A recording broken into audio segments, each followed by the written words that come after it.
al Día con Hernán Higuera. A puertas de las elecciones tenemos un país sumido en la inseguridad, en la zozobra, en la incertidumbre, en la violencia, en asesinatos. Y nos ponemos a pensar en realidad, ¿qué hacemos para cambiar este país? ¿Por quién hay que votar para que esto termine? Nos traen a los mejores asesores supuestamente para frenar la delincuencia, frenar la inseguridad, frenar la violencia, y lo que vemos es caos, muerte, violencia. 3 agentes de seguridad penitenciaria ayer fueron asesinados cuando circulaban por la vía Portoviejo Calderón en Manabí. El crimen ocurrió cerca de las 6:40 y es el tercero de este tipo en lo que va del 2025. El pasado 30 de marzo fue asesinado Edison García, guía de la cárcel de Jipijapa, mientras que el 1 de abril ocurrió lo mismo con Miguel Tambaco, quien laboraba en ese recinto penitenciario. Y nos dicen que están luchando contra la delincuencia y se ven los operativos y bien armados y todo, pero se descuidan de un punto tan importante como es el de los guías penitenciarios, que están a merced de los delincuentes en la cárcel. Sin toletes, sin gas pimienta, sin chalecos antibalas, lo vienen reclamando hace ya mucho tiempo. Hay una colega periodista que ha seguido este tema muy de cerca y es Carol Noroña, a quien doy la bienvenida. Hola Carol, buenos días, un gusto saludarte. ¿Qué es lo que está ocurriendo? Hernán, buenos días a quienes nos escuchan. ¿Qué es lo que está ocurriendo con los guías, entre guías e internos? ¿Qué es lo que tú miras a raíz del asesinato de ayer y de los días anteriores? Bueno, primero agradecerte por la invitación. Creo que es un tema muy importante que se sale muchas veces de la agenda del discurso político, no solo de quienes están gobernando el país, sino también de quienes aspiran a gobernar el país. Y solo para actualizarte, ayer en realidad hubo 2 ataques armados, uno que fue en la mañana que dejó 3 personas asesinadas, personas además muy jóvenes, entre 20 y 29 años, y luego por la tarde también en la misma provincia, en Manabí, asesinaron a 2 personas más. 5 en un día. A un agente de seguridad penitenciaria del CDP de la cárcel del Rodeo y también a otro servidor penitenciario. Estamos hablando de que en un solo día asesinaron a 5 personas que laboran en el mismo complejo carcelario de la cárcel del Rodeo. Y luego también esto se suma a las otras 2 muertes desde el 30 de marzo. Y si ya hacemos, digamos, un balance general, justamente el balance que tiene la Asociación de Servidores Penitenciarios Activos del Ecuador, ha documentado al menos 17 muertes de servidores penitenciarios desde el 2024, es decir, estamos hablando de 24 personas asesinadas que laboran, digamos, en la primera línea del sistema carcelario y que tristemente pues no han tenido, lo han denunciado más de una vez, una protección, digamos, que les permita seguir trabajando, porque recordemos que la crisis carcelaria no solo se mide en el número de homicidios de personas privadas de la libertad, se mide en cuál es el rol del Estado como proveedor de servicios, ¿no? De derechos que están normados según la Constitución, pero también por otro lado el nivel de protección que se está dando a los servidores que están trabajando en el sistema carcelario. Esto tristemente no es aislado. Por ejemplo, el año pasado, si nosotros vemos las cifras, qué es lo que ocurrió con los funcionarios que trabajan ahí, hubo al menos 9 asesinatos, incluido justamente el asesinato de un director de la cárcel del Rodeo, que fue asesinado a menos de un mes de haber asumido el cargo. Y yo creo que es importante explicar un poco el contexto de esta cárcel, así como la de muchas otras, para que se entienda cómo ha sido también la dinamización de la violencia durante muchos años, debido a la gobernanza de una organización criminal, en este caso Los Choneros, que hizo suya hace varios años ya la cárcel del Rodeo como un centro de operaciones, al estar en la provincia donde justamente nació esta organización. Digamos que había una hegemonía criminal, las dinámicas sociales, las dinámicas de violencia de alguna manera estaban normadas por esta organización. Sin embargo, ha habido una reorganización criminal dentro de estas organizaciones y una pugna entre organizaciones criminales que quieren hacerse de esta cárcel. Y yo planteo esta situación para que se entienda que, por supuesto, la intervención estatal dentro de estas prisiones tiene que ser integral, pero sobre todo apuntar a un negocio criminal que no ha sido desarticulado, sino que más bien ha ganado nuevos aliados, y esto tiene un efecto directo dentro de las personas que están trabajando, porque cuando tú hablas de una red de corrupción que está instalada dentro del sistema carcelario, tienes la colusión de varios estamentos, y uno de los principales es justamente los agentes de seguridad penitenciaria, que muchas veces trabajan amenazados de muerte constantemente. No todas las personas que han fallecido han estado vinculadas a bandas criminales, sino que justamente por no querer copiar, entre comillas, por no querer cumplir con las órdenes de estas organizaciones criminales que trabajan en complicidad con funcionarios estatales, es que se tiene este tipo de resultados. Por eso justamente es que recordaremos, Hernán, que para que se declare el conflicto armado interno en ese contexto y durante esa semana que fue muy caótica para el país, fueron secuestrados al menos entre 200 y 400 guías penitenciarios en al menos 6 cárceles del país.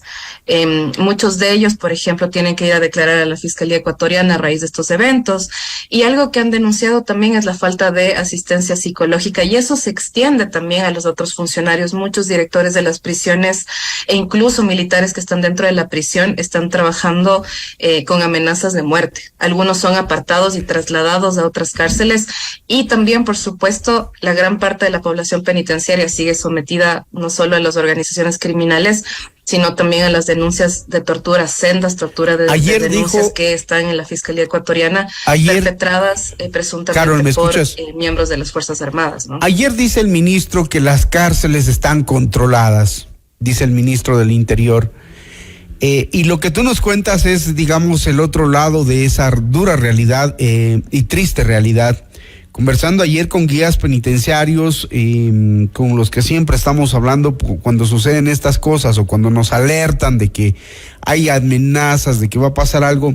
Ayer nos decían, nuestros compañeros de hoy mueren por no haber permitido ingresar droga a la cárcel. Nos oponemos a eso y enseguida nos fichan, nos buscan y nos matan. Y el SNAI, bien, gracias, en silencio total. Les vienen reclamando, hace un mes hicieron una rueda de prensa, una protesta, y el SNAI les llamó a los dirigentes a decirles, ya les vamos a entregar sus implementos, ya les vamos a dar, mañana. Son una burla. En realidad, el guía penitenciario creo que es hoy por hoy una de las profesiones más delicadas y más sensibles, si tú coincides conmigo, Carol, por los riesgos a los que se exponen. Sí, por supuesto, y eso justamente te decía, conversaba yo también con un guía carcelario de una cárcel en la sierra, y él decía, nos están dejando morir, y el SNAI justamente es una de las instituciones responsables directamente, y yo creo que esto no ha ocurrido, por supuesto, durante solo este gobierno. O sea, hablar de la crisis carcelaria nos lleva a hablar años atrás. Sin embargo, sí ha habido una profundización de la violencia, como yo te decía, y lo contabas un poco en el testimonio también de los guías carcelarios. Sí hay un nivel de desprotección bastante amplio, y lo que se tiende a pensar es que quien muere estuvo directamente relacionado con una organización criminal. Por eso decía, eso no es así.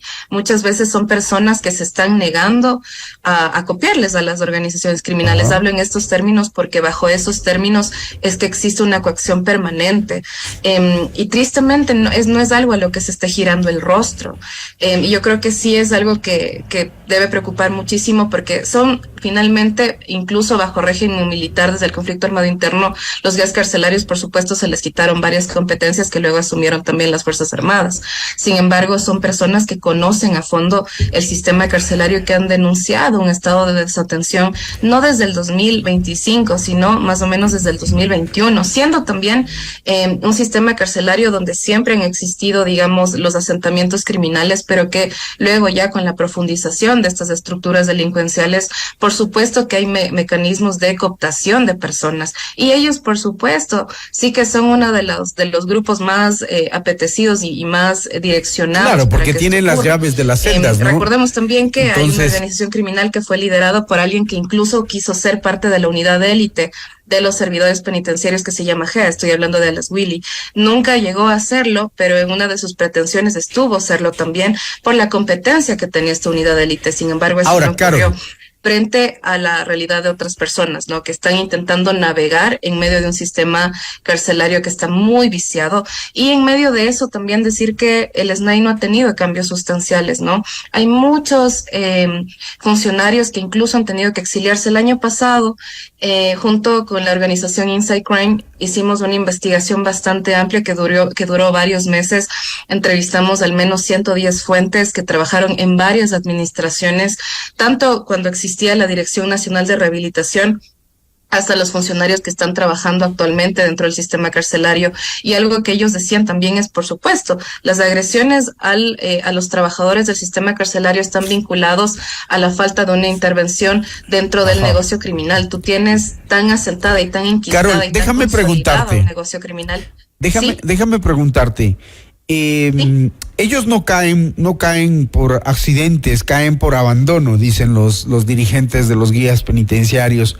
Somos más que cifras, somos vidas, somos familias, somos uniformes con dignidad. Exigimos al SNAI justicia, exigimos al SNAI protección. Pero, ¿cómo el SNAI les puede dar protección cuando primero parecería que no hay gente calificada dirigiendo esa institución? Y lo otro, las bandas delictivas son tan, digamos, avesadas que el fin de semana fueron a balear la sede del SNAI, la principal ahí en la Colón. Entonces, esos mensajes, ¿qué nos quieren decir? Y no es la primera vez también, o sea, si es que nos ponemos a pensar los ataques armados que han ocurrido durante estos últimos 3 años a la matriz y la sede del SNAI, son al menos 5 atentados armados, y estoy dando un balance además conservador. Yo sí creo que, como te decía, al entender que hay una red muy asentada, eso no quiere decir que solo es el ensañamiento de las organizaciones criminales, es que hay una fuerte colusión a nivel de Estado y sobre todo del Servicio Nacional de Atención Integral a Personas Privadas de la Libertad, en los que, bueno, el mensaje es claro, ¿no? La coacción y la violencia sigue siendo un método de disciplinamiento para las personas que están trabajando en el sistema carcelario. Te están diciendo también que pese a la militarización que comenzó en enero del 2024, quienes siguen teniendo el control de ese sistema no es el Estado ecuatoriano, sino las bandas criminales que están coludidas con funcionarios estatales. Y eso no ha sido desarticulado. Por eso te decía que yo creo que algo que es muy importante hacer énfasis de esto es que una de las debilidades de la militarización es que te puede dar una contención de violencia que es muy corta. Pero si tú no tienes planes a largo plazo, esa presencia militar no va a ser suficiente, porque en realidad lo que va a motivar es la colusión de nuevos miembros, ¿no? Ahora, Carol, precisamente a eso iba. ¿Qué sabes tú? ¿Qué conoces? Porque a nosotros ya nos han advertido la presencia militar permanente, es decir, no rotativa, de algunos servidores de las Fuerzas Armadas, también ya está provocando ese problema, la colusión de miembros de las Fuerzas Armadas. ¿Eso es verdad? Sí, por supuesto, y no está pasando, digamos, en 2025 más bien, sino comenzó a pasar progresivamente, porque tú me preguntabas algo que es muy clave. En un principio, por supuesto, se han hecho guardias, entonces iban también miembros de unidades de élite, es decir, iban también a la penitenciaría del litoral, por ejemplo. Muchas de los miembros que iban de las Fuerzas Armadas eran marinos, otros también eran parte del ejército terrestre, digamos. Entonces, en cada cárcel sí que se han hecho diferentes tipos de guardias, pero algo que también conversábamos con un militar que está dentro de las prisiones es que ellos tenían este temor, o sea, de cómo hacemos que nuestra gente también no se vincule a las organizaciones criminales. Y una de las fallas justamente es que, a pesar de que se hacían esas rotaciones, luego las personas que estaban trabajando ahí volvían a estar dentro de ese sistema. Entonces, incluso había esta división en varias cárceles. Yo creo que esto es importante que se diga. Habría que preguntarles también institucionalmente cuál es la posición de las Fuerzas Armadas. No creo que tristemente lo reconozcan, pero lo que decían ellos es: nosotros no estamos capacitados para estar dentro de las prisiones, y por otro lado, los riesgos de esta colusión, de esta cooptación, ya son evidentes. O sea, han sido detenidos ya, no es que es una presunción. Hay casos de detenciones de miembros de las Fuerzas Armadas y también de la Policía Nacional que han sido detenidos en contextos de ingreso de artículos prohibidos. ¿Por qué? Porque además, a partir de la militarización, los filtros cambiaron. En las cárceles hay 3 filtros. Entonces, lo que contaban justamente las personas que ingresaron a la intervención es que en el segundo filtro no había nadie. Entonces, Mientras- las Fuerzas Armadas se hicieron cargo también de esos filtros, pero al mismo tiempo, sabes que cuando hay una colusión es mucho más fácil el ingreso Mientras- de artículos prohibidos y también de celulares. Es decir, las Carol, personas, Carol, las familias de las permíteme- personas encarceladas siguen pagando muchísimo dinero para obtener información de sus familiares o también pagar la comunicación, que ahora no solo está en manos de las bandas, sino de ciertos miembros de las Fuerzas Armadas en diferentes cárceles del país. Y esto es grave, ¿no? Y esto es muy grave. Mientras nos traen al señor Eric Prince a pasearlo por operativos en algunos sitios, el tema de las cárceles sigue sin solucionarse y ahí están las muestras. La violencia se sigue generando desde ese lugar. Hoy hay una marcha de los familiares, de los amigos, de los compañeros guías penitenciarios, dice la convocatoria, de quienes hacemos el servicio penitenciario todos juntos por un trabajo digno y seguro.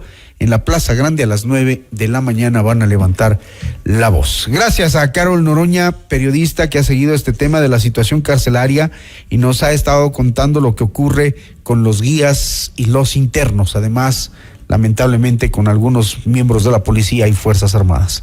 Gracias, Carol. Buen día. Muchas gracias, Hernán. Buen día. 6:38 minutos.